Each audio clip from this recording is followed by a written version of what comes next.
नमस्कार मित्रांनो, मागील व्हिडिओमध्ये तुम्ही छोटीशी बाईक जर्नी बघितलीत।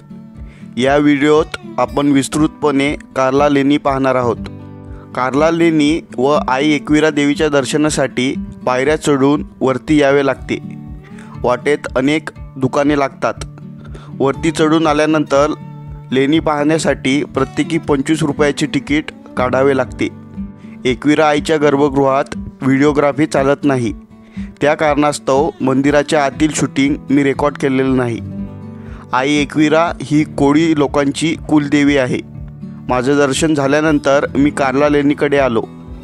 कार्ला लेणी हा 16 बुद्ध लेणींचा गट असून त्यातील एक चैत्यगृह व इतर विहार आहेत। ही लेणी प्राचीन काळी वल्लुरक या नावाने ओळखली जात असे। लेणीत प्रवेश करताच भव्य असं कलाकृतीने रेखाटलेलं चैत्यगृह पाहायला मिळते।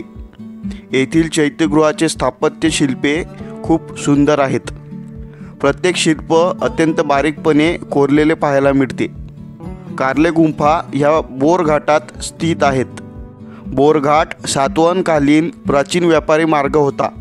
कल्याण आणि सोपारा या ठिकाणाहून तेर या प्राचीन ठिकाणास जाण्याच्या मार्गावर ह्या लेण्या खोदल्या गेल्या आहेत।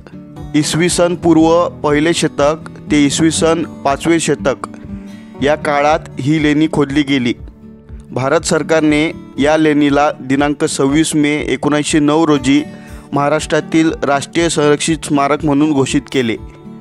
भारतातील सर्वात मोठ्या चैत्यगृहांपैकी एक असे हे चैत्यगृह आहे।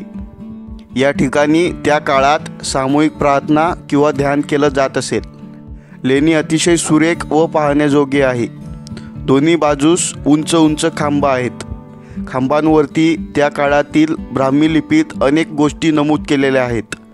मिथुन शिल्पातील स्त्रियांच्या डोक्यावर पदर घेतलेला दिसतो, तसेच कमरेला शेला आहे। पुरुषाने धोतर आणि डोक्यावर मुंडासे घातले आहेत। स्त्रियांच्या हातात बांगड्या आहेत, तसेच पायातील विविध आकाराचे तोडे, कमरेवरच्या मेखला, गळ्यातील मण्यांचे हार, कर्णफुले, कपाळावरती कुंकू अशी आभूषणे दिसून येतात। इथे असलेल्या या मिथुन जोड्या तत्कालीन राज्यकर्त्यांच्या किंवा या लेण्यास दान देणाऱ्यांच्या असाव्यात। चैत्यगृहाच्या सज्जात या लेण्याच्या करयुत्याचा लेख आहे। वैजयंतीच्या श्रेष्ठी भूतबाल याने तयार केलेले हे लेणे जम्बूद्वीपात उत्कृष्ट आहे, असा या लेखाचा अर्थ होतो। लेणीतील लेखातून तत्कालीन समाज, त्यांचे नातेसंबंध, रूढी परंपरा, व्यापार, व्यवसाय, चलन असे अनेक विषय समजू शकतात।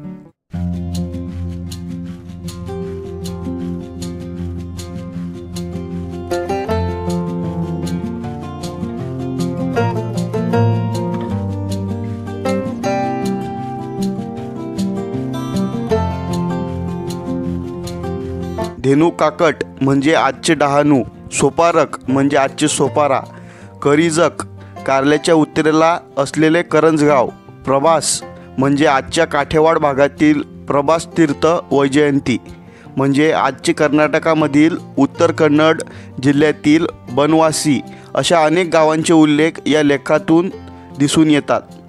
चैत्यगृहाच्या वरांड्याच्या भिंतीवरील एका लेखात मामाला हारे हा शब्द आलेला आहे। तत्कालीन समाजव्यवस्थेत एखाद्या ठराविक गावाच्या प्रदेशास, प्रशासकीय भागास आहार असे म्हणत, तर मामल म्हणजे आजचे मावळ, मावळ तालुक्याचा हा सर्वात प्राचीन उल्लेख असावा।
माझ्या पद्धतीने मी विविध अंगांनी लेणी पाहिली आणि मग बाहेर आलो.